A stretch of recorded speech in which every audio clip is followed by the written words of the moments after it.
Hey everyone, welcome to Coffee Talk with On the Edge Events. I am Kira and I am co-owner of On the Edge Events. And I am waiting for my business partner Alice. She's going to jump on with us here in a second. And we're going to be talking today about how to choose the right venue for your event and what are the main factors that go into that. So, we're going to talk about conferences, retreats, and we've come up with 5 points that we really use on every RFP to kind of determine what event you should be, what venue you should be choosing for your event. So, adding her now.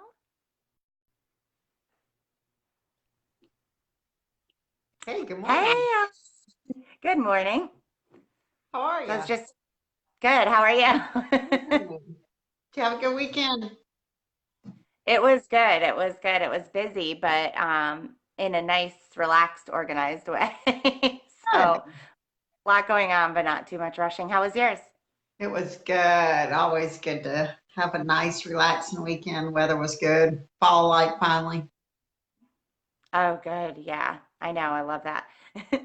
I know. So I was filling everyone in that we're going to be talking about venue selection today. So that's an exciting topic because I think that's basically the most important thing you can do in planning an event is choose the right venue. Absolutely. Yeah, it's a critical component of what we do. Yeah. Yeah. Yeah. So I think, we have like those five keys that we always try to follow. Yep, absolutely. And so, if anyone hasn't seen the description, the 5 keys we're going to go over today are capacity, location, technological components, so your AV availability, food and beverage, and the wow factor. And so, infused within all these 5 components is your budget. You're going to make sure that goes through, but it's not its own separate component, kind of is the overseeing umbrella of everything that you do. Um, so let's start with capacity because that's a big factor when choosing the right venue is to kind of know your event and know how many people you're going to get there. And even if you don't know how many you're going to get, you want to know your goals and you want to be realistic and you want to change those goals over the years. So, um, finding a venue that has the right space for you is really important because you certainly don't want it to look empty and you don't want to leave people out, right? Because you are spending a lot on your event and you want a lot of ticket sales. So, Yeah, exactly. I mean, when we talk about capacity, it sounds simple, right? But it's one of the most crucial things about it because, like, yeah, like you said, it's like you don't want it too tight where you can't move around and you don't create that movement in the room. And then you don't want it so large where you sort of get lost in it as well, too. Yeah. yep. And capacity is going to kind of be the determining factor in all of your event contracts as well. So, right now we're talking about large events, but we'll talk about retreats too in a second.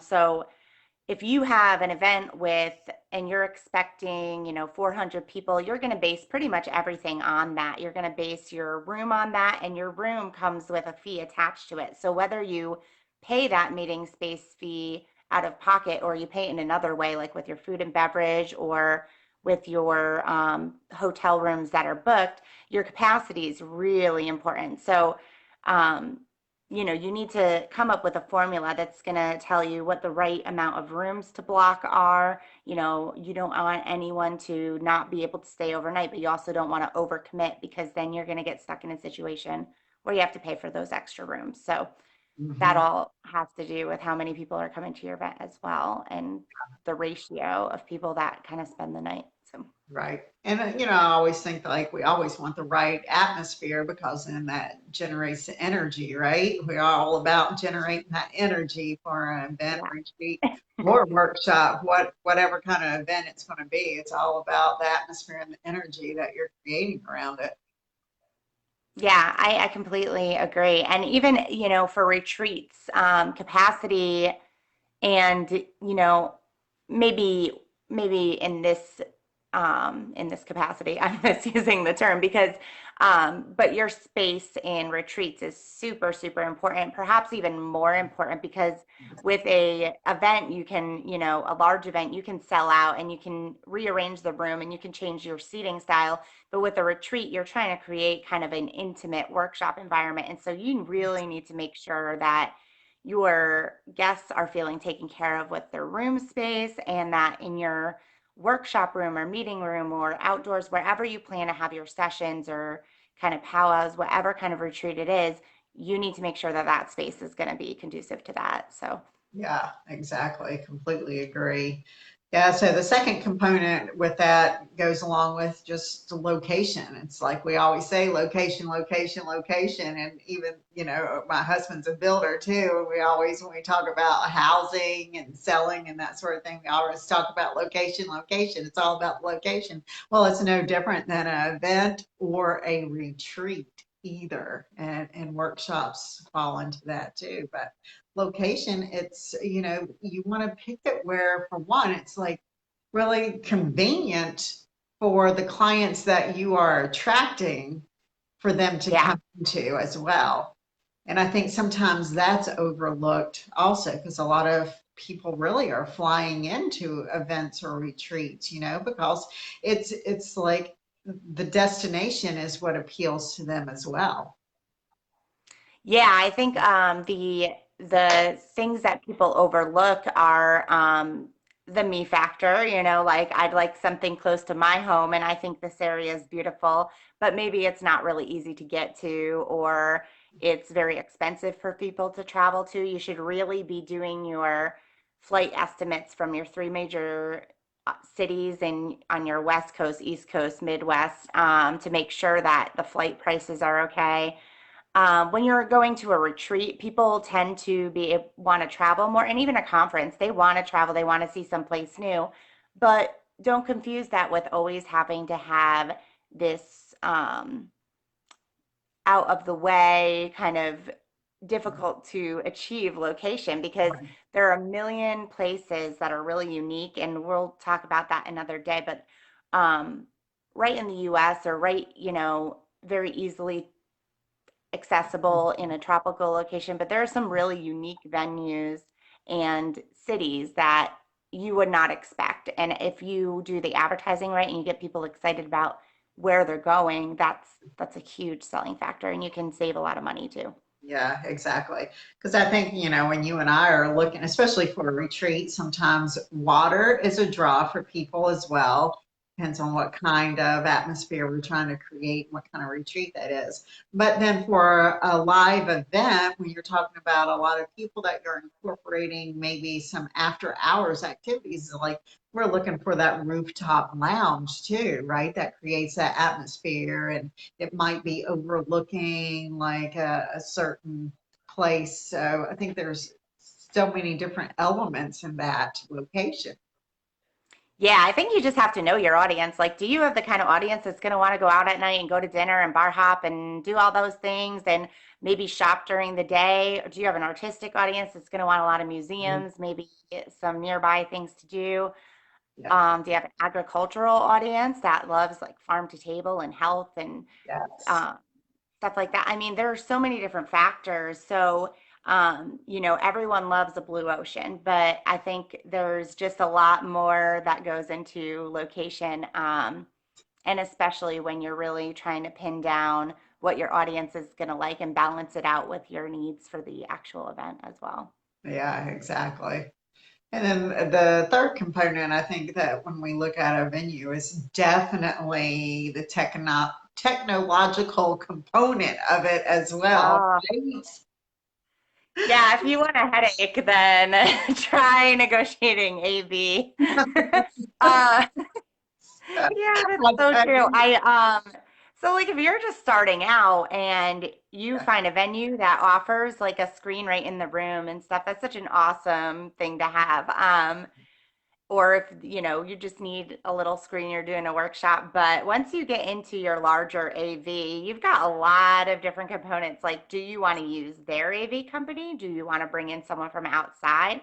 if you're bringing in someone from outside, there are a lot of rules and regulations that go with that. So that's definitely a big, And like the sound quality is so huge, right? It's like we were talking to somebody last week that they said they were at an event and they had like wired microphones, like that can only take you something. So it's like, like you don't even think about sometimes like mics, that makes a huge difference too, right? yeah, yeah, that was funny. It's like the person could only go like halfway across the stage and then they got stuck. If you've got professional speakers speaking at your event, they like to move.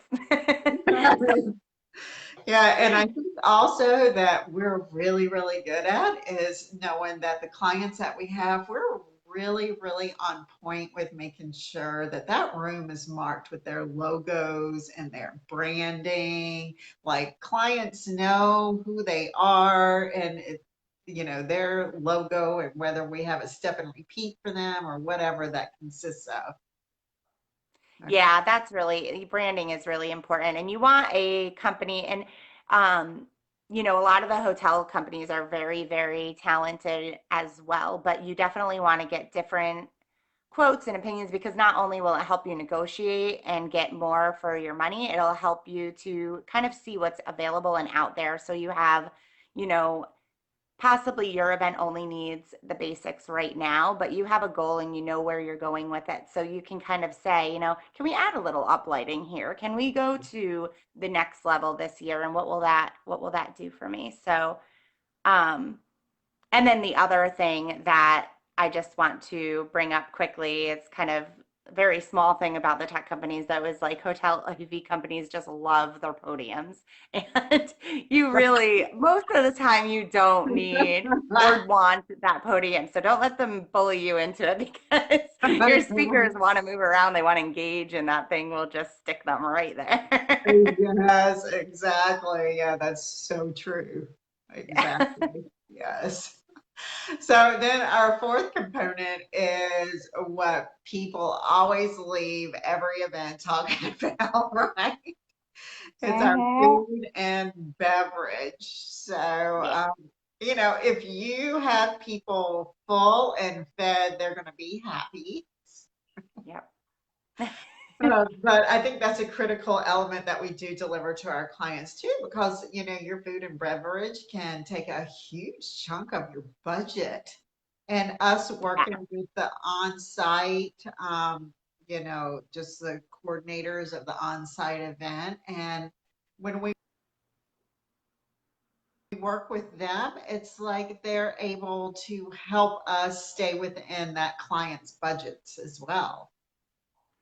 Yeah, I think it's really important. Food and beverage is probably the most important negotiation tool that you have when you're booking a venue, like especially a hotel, because what they're looking for, so every meeting room from like a logistical standpoint, and then we'll talk about, we're talking about fun food and beverage stuff today, but from a logistical standpoint and choosing your venue, every meeting room that every meeting space that you're going to book has a fee that's mentally attached to it with the hotel. And so they have kind of a number in their mind that they've got to meet in order to give you that room. And that can be met in two ways. It can be met by the amount of rooms that you book, hotel rooms in your audience, or it can be measured out, well, and it can be measured out by your food and beverage minimum. So the thing to understand is that your food and beverage minimum is the minimum that you're allowed to spend. So it doesn't necessarily reflect what you're going to spend, and it does not include like your tax and service charge. So what your sweet spot for food and beverage is going to be enough money where it's still in your budget and you're providing what you want to provide for your guests, whether that just be coffee or like full meals all day, and is going to be able to allow you to negotiate that hotel meeting space almost to zero. Some places will charge a fee, a meeting space fee as well, but your goal is that zero number. So the balance between what you can spend on food and beverage and that meeting space being waived is like your happy sweet spot. And the best thing to know about that is that your food and beverage is something where you're getting something for your money, right?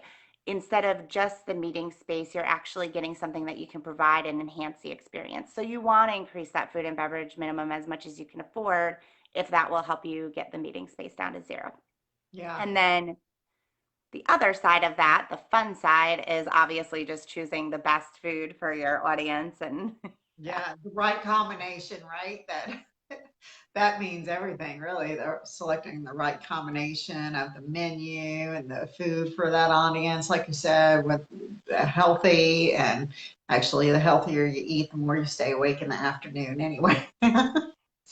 yeah. And go ahead and ask when you're looking at contracts and stuff, say, is your food good? Like, are you guys, is your, are you guys known for your food? And there are ways, in any hotel to read between the lines and choose the right menu. So you don't Yeah, have, even if maybe they're not the best, then if their reputation isn't great for food, I would stay away from chicken or anything that's going to get dry. right. If they're known for their food, get creative and go ahead and do what might be their specialty. Something local, something that's a resource to the area is always a good bet.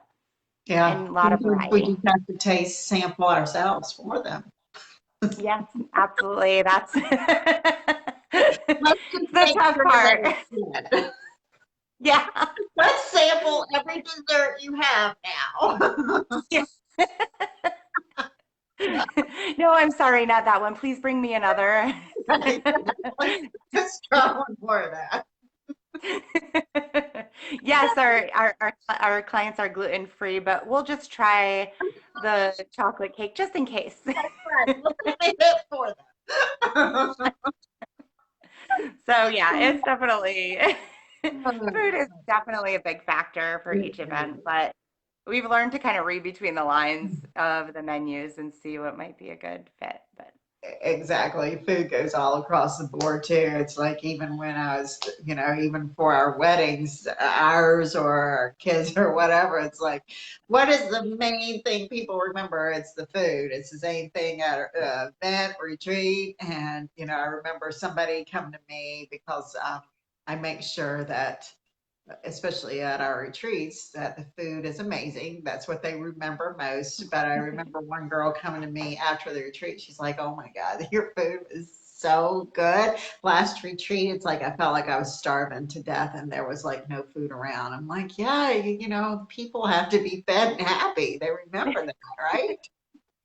yeah, and as a coordinator, I think that's like one of the best compliments you can get because people kind of see what you're doing around and stuff, but mostly like the main reasons they're there is like the content. So you really don't have much to do with that coordinating. So it's always nice to get a compliment about the food because you're like, yes, I picked that. I went over that. Right, but when you're enjoying the food, because that's where you network so much too with other people that are at events, right? That's like where the magic happens, actually. Yeah. It's the food. So Yeah, that definitely. our fifth component is the wow factor. So I feel Kind of like, makes me want to do like jazz hands. yeah, Wow. exactly. And Wow factor. I think, when people see a venue that has, especially like been advertised on social media, or they maybe have read about one of their restaurants that might be happen to be nearby or in that venue, that is a huge like wow factor to it. It draws people to it. And they're like, oh yeah, I've heard about that place. Yeah, that would be nice to go. So just the wow factor of maybe it has circulated on social media a little bit as well. Yeah. Yeah, that's a great point. And that's something you can kind of provide too with your marketing and Yeah. kind of focusing on the area's specific things. So one big thing that I always recommend people do is hook up with your local CVB for whatever area you're booking.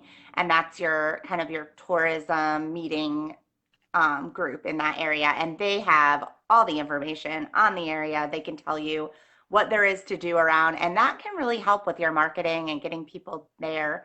And I think the wow factor too, it changes depending on your audience. Like I have, you know, Mesa, Arizona was like amazing because it was like this farm to table experience. And we went on this tour of all these different farms in the area where they're really like nailing down. They basically like started the farm to table movement. But that's not going to be as exciting for a conference of 500 people that are indoors most of the time. So maybe your wow factor is more like you have a walkable area where Yeah. there's like excellent dining and activities and stuff to do. Or maybe it's the hotel itself. If you're really pinned down to that hotel, then you want some kind of modern touches or classical touches if that's what your audience likes.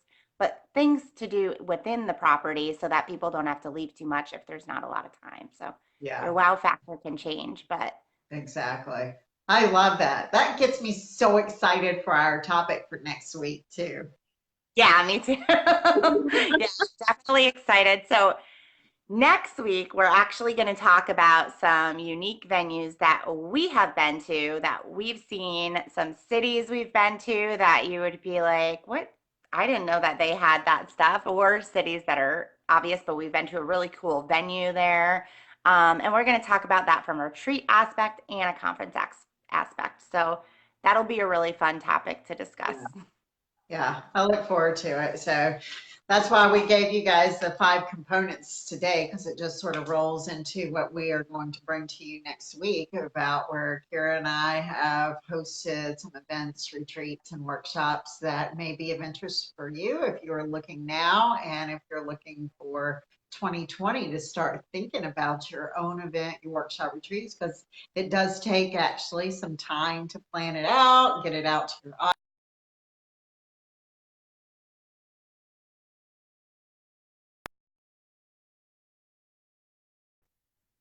So all Oh, we righty, froze for well, a second. that is, Sorry about that.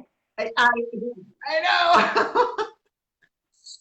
I was like, what just happened? So sorry about that. But yeah, if you guys, I didn't, what were you, finish up what you were saying, Alice. I just wanted to mention, if you guys have an idea for a topic, feel free to drop it in the comments or any kind of questions about our topic today. We're happy Yeah, to answer that. yeah.